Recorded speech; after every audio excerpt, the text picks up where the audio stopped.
प्रिय विद्यार्थियों नमस्कार। आज हम कक्षा 12 के अंतर्गत हिंदी साहित्य की पुस्तक अभिव्यक्ति और माध्यम में कैसे लिखे कहानी के बारे में चर्चा करने वाले हैं। इसमें आपको कहानी किसे कहते हैं, कहानी के तत्व कौन से होते हैं, किस प्रकार कहानी लिखें, किस प्रकार कहानी में क्लाइमैक्स उत्पन्न हो, इत्यादि सारी जानकारी इस वीडियो में बताई जाएगी। आपसे अनुरोध है, यदि आप चैनल पर नए हैं तो चैनल को सब्सक्राइब करें। हम अपनी विषय वस्तु की ओर बढ़ते हैं। कक्षा 12 के अंतर्गत अध्याय 8 में कैसे लिखे कहानी शीर्षक से इसे संकलित किया गया है। इसमें सबसे पहले हिंदी साहित्य की बेहतरीन कथाकार जिनका नाम है कृष्णा शोभती, उन्होंने अपने विचार कहानी के बारे में इस प्रकार व्यक्त किए हैं। कहानी किसी एक की नहीं है, वह कहने वालों की है, सुनने वालों की भी। यानी कि कहानी पर किसी एक का अधिकार नहीं है, जो कह रहा है उसकी भी है और जो सुन रहा है उसकी भी, या उस पर भी कहानी लिखने का उसको भी अधिकार है। इसकी उसकी सबकी सृष्टि समूचे परिवार की, यानी कि कहानी पर पूरी सृष्टि का अधिकार है लिखने का, सुनने का। नानी की मुहर इस पर है, यानी कि नानी की जो बातें थी वो एक कहानी थी, यह प्रमाण है उसका। तो एक प्रामाणिकता प्रदान करती है नानी की कहानियां। इस लोक की प्रजा होने के कारण हर किसी की कहानी लिखी और सुनी जा सकती है। तो किसी भी विषय पर, किसी भी व्यक्ति पर कहानी लिखी जा सकती है, सुनी जा सकती है। यह प्रजा, लोक प्रजा होने के कारण हम सबका अधिकार है। इस लोक की प्रजा होने के कारण हमारा अधिकार है। आगे बताया है, किसी घटना, पात्र या समस्या का क्रमबद्ध ब्यौरा जिसमें परिवेश हो, द्वंद्वात्मकता हो, कथा का क्रमिक विकास हो, चरम उत्कर्ष का बिंदु हो, उसे कहानी कहा जाता है। यानी कि कहानी किसे कहते हैं, यह प्रश्न आए तो उसका उत्तर यह है कि किसी घटना, कोई भी घटना हो, उस घटना में पात्र हो या कोई समस्या उत्पन्न हुई हो, उसका क्रमबद्ध ब्यौरा और उसमें शामिल परिवेश यानी कि वातावरण, और उस घटना या पात्रों के बीच में जो द्वंद्व उत्पन्न होता है तो उनकी द्वंद्वात्मकता, और फिर कथा का क्रमिक विकास, ये सारी बातें कहानी का निर्माण करती है। और अंत में जाकर के कहानी है वो चरम उत्कर्ष यानी कि क्लाइमैक्स को प्रदान होती है, क्लाइमैक्स प्राप्त करती है, तो उसे कहानी कहा जा सकता है। तो यदि संक्षेप में कहें तो कहानी वह घटना है जिसके अंदर पात्र हो या उसके अंदर समस्या हो, उसका क्रमबद्ध ब्यौरा हो, साथ में ही उसी परिवेश, उसी वातावरण का उसमें समावेश हो, द्वंद्व हो और क्रमिक विकास हो, और उसमें चरम उत्कर्ष की प्राप्ति हो, तो उसे कहानी कहा जाता है। तो इस प्रकार कहानी की परिभाषा बहुत ही आसान है। हर आदमी में कहानी लिखने का मूल भाव निहित है। कहानी कौन लिख सकता है? हर आदमी लिख सकता है। उसके अंदर कहानी लिखने का मूल भाव निहित है। कहानी का इतिहास उतना ही पुराना है जितना मानव इतिहास। पूछा जाए कहानी कितनी पुरानी है, तो हम कह सकते हैं कि जितना मानव का इतिहास पुराना है उतनी ही कहानी पुरानी है। तो मानव के इतिहास की जितनी पुरानी कहानी है।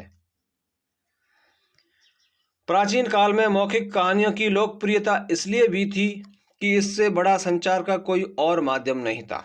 प्राचीन काल में, जैसा कि हमने प्रारंभ में पढ़ा, कि नानी की मुहर है कहानी पर, यानी कि नानी है वो अपने नाती को कहानियां सुनाया करती थी, यह उसका प्रमाण है। और प्राचीन काल में संचार का जो माध्यम था वह कहानी के अतिरिक्त और कोई था नहीं, सीमित संचार के माध्यम थे। इस कारण कहानी उस समय या प्राचीन काल में जो मौखिक कहानियाँ थी वो अत्यंत लोकप्रिय थी। तो प्राचीन काल में लोकप्रियता का कारण यही था कि संचार के माध्यम है वो कम थे या इसके अतिरिक्त और नहीं था। कहानी का केंद्रीय बिंदु कथानक होता है। तो प्रश्न यही बनता है कि कहानी का केंद्रीय बिंदु क्या है? कथानक, कथ्य, कथा वस्तु या फिर विषय वस्तु, कई नामों से इसे पुकारा जाता है। तो हम साधारण तौर पर यही कह सकते हैं कि जो कहानी का जो कथ्य है, जिस बात पर, जिस घटना पर या जिसके लिए वह कहानी लिख रहा है, तो वह उसका कथानक है और वही उसका केंद्रीय बिंदु है। कथानक यदि नहीं है हमारे पास में तो फिर कहानी का कोई अस्तित्व नहीं है। अब हम जानते हैं कथानक क्या है, क्या होता है कथानक। तो फिर कथानक कहानी का वह संक्षिप्त रूप है जिसमें प्रारंभ से अंत तक कहानी की सभी घटनाओं और पात्रों का उल्लेख किया गया हो। यानी कि प्रारंभ से अंत तक सारी घटनाओं का उल्लेख हो और पात्रों के माध्यम से उल्लेख हो या फिर पात्रों का उल्लेख हो, तो उसे कथानक कहा जा सकता है और वह कहानी का संक्षिप्त रूप होता है। कथानक कहानी का एक प्रारंभिक नक्शा होता है। यानी जिस प्रकार हम अपने घर का निर्माण करने से पूर्व एक नक्शा तैयार करते हैं, तो ठीक वैसे ही कथानक कहानी का प्रारंभिक नक्शा होता है। यानी कि उसका खाका तैयार कर दिया जाता है, उसकी विषय वस्तु तैयार कर दी जाती है कि अब इसको और विस्तार रूप दे करके कहानी बनानी है, कहानी लिखनी है। कहानी का कथानक आमतौर पर कहानीकार के मन में किसी घटना, जानकारी, अनुभव या कल्पना के कारण आता है। तो आखिर ये उत्पन्न कैसे होता है? यदि उसके सम्मुख कोई घटना हुई हो या उसे कोई जानकारी प्राप्त हुई हो या उसने कुछ स्वयं ने अनुभव किया हो या फिर उसकी कल्पना में वह कथ्य आया हो, तो इस तरह से कथानक है वो कहानीकार के मन में उत्पन्न होता है। कथानक को विस्तार देने का काम कल्पना के आधार पर किया जाता है। तो कथा को जो विस्तार देना होता है, जो कथानक होता है, वह कहानी का संक्षिप्त रूप होता है। अब उसे विस्तार देने के लिए कल्पना का सहारा लिया जाता है। कथानक का स्वरूप प्रारंभ, मध्य और अंत 3 रूपों में होता है और इसमें द्वंद्व के तत्व भी होते हैं जो कहानी को रोचक बनाए रखते हैं। तो द्वंद्व कहानी के अंदर बहुत आवश्यक तत्व है और इसी कारण कहानी है वो रोचक बनती है, कहानी आगे बढ़ती है, पाठक या श्रोता उसको पढ़ने या सुनने के लिए आकर्षित होते हैं। तो इसमें द्वंद्व का होना बहुत आवश्यक है। अंत तक कहानी में रोचकता बनी रहनी चाहिए। यह रोचकता द्वंद्व के कारण ही बनी रह पाएगी। यदि द्वंद्व नहीं है तो फिर रोचकता संभव नहीं है। इसलिए रोचकता बनाए रखने के लिए पाठक को या श्रोता को बांध के रखने के लिए कहानी में द्वंद्व का होना बहुत आवश्यक है। पात्रों का अध्ययन कहानी की एक बहुत महत्वपूर्ण और बुनियादी शर्त है। यानी कि पात्रों पर कहानीकार को बहुत काम करना पड़ता है। पात्रों के संवाद किस प्रकार के होंगे, आपस में किस प्रकार का डायलॉग या कहीं संवाद है वो किस प्रकार का होगा, इत्यादि बहुत सारी बातें हैं वो पात्रों को ध्यान में रखते हुए कहानीकार लिखता है। और पात्रों का जो अध्ययन है वो इसकी जो कहानी की है वह बुनियादी शर्त होती हैं।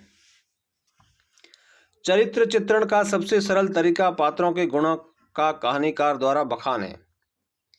यानी कि पात्र कैसे हैं उनके बारे में यदि बताना हो, विस्तार पूर्वक बताना हो, तो फिर किस प्रकार बताए कहानीकार? स्वयं तो वहाँ उपस्थित हो नहीं सकता, वह पात्रों के माध्यम से एक दूसरे का चरित्र चित्रण करता है, एक दूसरे के बारे में बताता है, बखान करता है।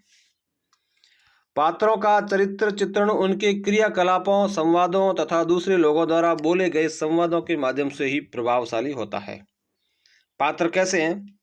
तो कहानी में क्रियाकलाप ऐसा होता है जिससे पाठक या श्रोता को मालूम पड़ता है कि इस पात्र का चरित्र इस प्रकार का है, या फिर पात्र आपस में एक दूसरे से संवाद करते हैं तो उससे मालूम पड़ता है, या फिर कोई अन्य व्यक्ति है वहां पर संवाद के माध्यम से कहता है, तो उससे कहानी है वह प्रभावशाली बनती है। संवाद के बिना पात्र की कल्पना ही मुश्किल है। संवाद ही कहानी को, पात्र को स्थापित, विकसित करते हैं और कहानी को गति देते हैं, आगे बढ़ाते हैं। संवाद यानी डायलॉग। तो जो कथन होते हैं वह कथन, संवाद या डायलॉग है, वो कहानी को गति देते हैं, पात्रों की स्थापना करते हैं, कहानी का विकास करते हैं, उसे आगे बढ़ाते हैं।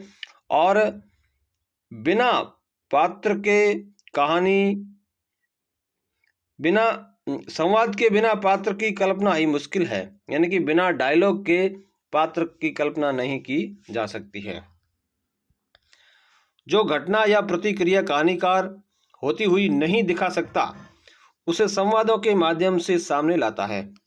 यानी कि कोई ऐसी घटना हुई है जिसे वहां पर दिखाना, मंच पर दिखाना संभव नहीं है, तो फिर संवाद के माध्यम से वह घटना, उस घटना का विवरण प्रस्तुत कर दिया जाता है, जिससे श्रोता या पाठक है उस घटना के बारे में जान जाता है।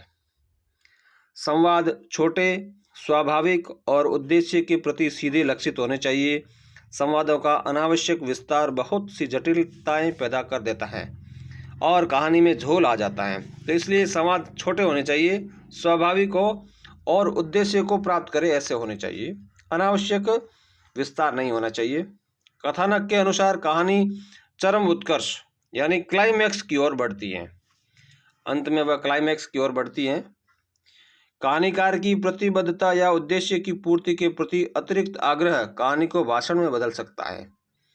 यानी कि कहानीकार आवश्यकता से अधिक शब्दों या अन्य पात्रों के माध्यम से संवाद इत्यादि का प्रयोग करता है तो कहानी फिर बाद में भाषण का रूप ले सकती है। इसलिए कहानीकार को सतर्क रहना चाहिए, अपने उद्देश्य के प्रति सतर्क रहना चाहिए। कहानी लिखने की कला सीखने का सबसे अच्छा और सीधा रास्ता यह है कि अच्छी कहानियां पढ़ी जाएं और उनका विश्लेषण किया जाए। कहानी लेखन सिखाने की प्रक्रिया में यही सबसे अधिक कारगर माध्यम होगा। यानी कहानी किस प्रकार लिखें, तो यदि कोई कहानीकार बनना चाहता है तो उसके लिए उसे बहुत सारी कहानियों का अध्ययन करना पड़ेगा, उनका विश्लेषण करना पड़ेगा और बाद में ही वह कहानी, एक अच्छी कहानी लिख सकता है, अच्छा कहानीकार बन सकता है। कहानी को प्रामाणिक और रोचक बनाने के लिए देश, काल, वातावरण तथा स्थान का ध्यान रखना आवश्यक है। कहानी में किस तरह का वातावरण है, कौन सा स्थान है और किस तरह की भाषा शैली इत्यादि का प्रयोग किया गया है, इन सभी बातों का ध्यान रखना पड़ता है एक कहानीकार को। अब हम बात करते हैं कहानी के मूलतः तत्व कितने होते हैं। तो मूलतः इसके 6 तत्व होते हैं। पहला है कथा वस्तु, इसे कथानक भी कहते हैं और विषय वस्तु भी कहते हैं। दूसरा है चरित्र चित्रण, पात्र या फिर पात्र, इसका दूसरा नाम है। संवाद या कथोपकथन या अंग्रेजी में डायलॉग कह सकते हैं। चौथा है देश काल या वातावरण, पांचवा है भाषा शैली और छठा है उद्देश्य। इस तरह से कहानी के ये मूलतः 6 तत्व है। तो इस प्रकार हमने कहानी किस प्रकार लिखें, कहानी के तत्व कितने हैं, कौन कौन से हैं, कहानी किसे कहते हैं और हम कहानी किस प्रकार लिखें, इस पर हमने बात की इस वीडियो में।